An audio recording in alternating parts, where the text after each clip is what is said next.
Greenland will be under US operational control before my term comes to an end, says Donald Trump. The American president doesn't forget about the disputed island, and his claims to control it over it already led to a major crisis within NATO in January. Randy Potts reports on the global powers' rivalry over the Arctic and its shipping routes. Receding ice and rising tensions have triggered a shift in Arctic power dynamics as melting ice begins to open the northern sea route, possibly cutting shipping times between China and Europe by 30 days. Control of these maritime corridors may well dictate the future of global energy security and trade. Focused on Arctic defense, Canada has recently pledged $28 billion to upgrade Arctic radar systems and its aging submarine fleet. The assumptions that had shaped decades of Canadian defense and foreign policy have been upended. Put another way, history is back with a vengeance. We face numerous and growing threats, from incursions in our Arctic to attacks in our cyberspace.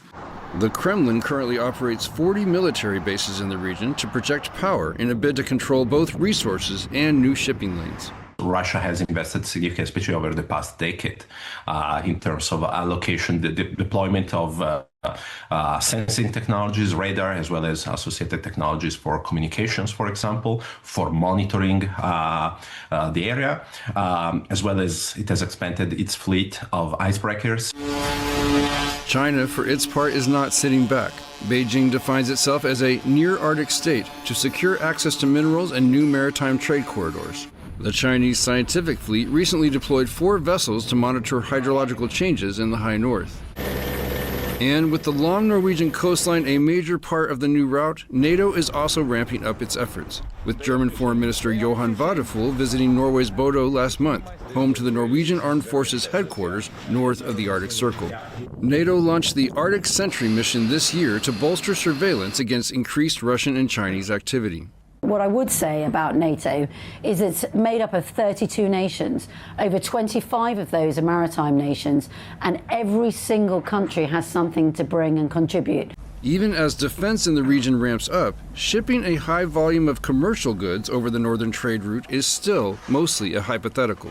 The last 10, 15 years has been to export oil and gas from the Russian Arctic. So whereas everybody is thinking about these international transits between the Pacific and the Atlantic, the main activity has been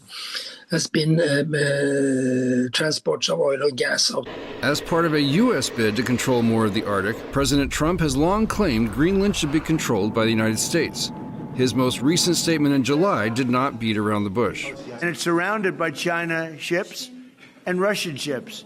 And that's not going to happen. The ships it's not going to happen. It was Greenland that, and it continues to be, that should be controlled by the United States, not by Denmark. And when they wouldn't go along with it, and with all the money we spend to help them with Russia, and we don't have to spend any money, we could remove all of our soldiers out of Europe. With so many countries racing to secure northern trade routes and Greenlanders protesting U.S. influence, Arctic stability depends on whether these nations prioritize resource extraction and shipping over the preservation of global peace. For TVP World,